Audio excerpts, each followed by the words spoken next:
Yo, what's up mga brad? So ito yung kamatis natin na ay lilipat natin ng pwesto dahil alanganin yung doon siya nakalagay dati. Ngayon ililipat natin siya dahil alanganin yung lugar niya eh. Ngayon nililipat natin dito, nilagyan na natin ng alambre para hindi siya mahulog basta-basta, para wala din matamaan, di ba? Ayun. So dito natin ilalagay mga brad. Kailangan muna natin ng ayusin bago natin i-transplant. Ito yung kamatis natin, nasa 2 months na rin, 2 months or 1 month pa lang to. Medyo bansot tong kamatis natin, kaya kailangan natin lagyan ng abono, alagaan natin. So meron na rin yung mga mga nilagay tayong mga prutas diyan sa gilid niya na nabubulok. Ngayon lalagyan natin ng triple 14 para mabilis lumaki dahil medyo bansot talaga tong tanim natin. Yung ilalagay lang natin sa gilid. So side dress lang ang ginawa ko, hindi ko na siya tinunaw para may kinakain yung kamatis natin.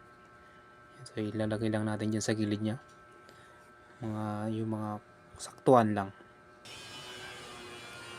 Ayun, so tapos na natin ilagay, dahan-dahan lang natin ilagay sa kanyang magiging bagong pwesto.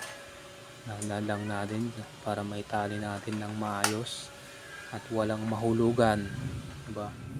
Yan lang, diskarte lang dito sa apartment para may libangan pag walang ginagawa. Itali lang natin. Buti na lang mabait yung ating landlady na pinayagan akong magtanim para may at natuwa naman siya dahil may design daw, nagkaroon ng design yung apartment nila. Yun, so yun nga, pinayagan tayo. Tatanggalin lang natin to pag sakaling umalis tayo. Dahan-dahan lang natin lagay. Yan.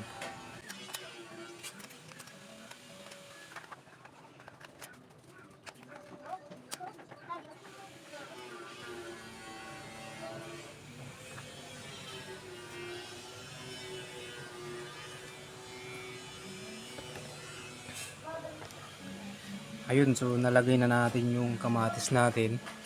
Ayun, so meron na ring nilagyan na natin ng alambre para hindi siya basta-basta mahulog. Kasi pag nahulog yan, may bata, delikado. Ayan na. Ayan. So okay na, diba? Meron na tayong tanim na kamatis. Ngayon diligan naman natin para matunaw yung nilagay nating abono at ma-absorb ng ating kamatis.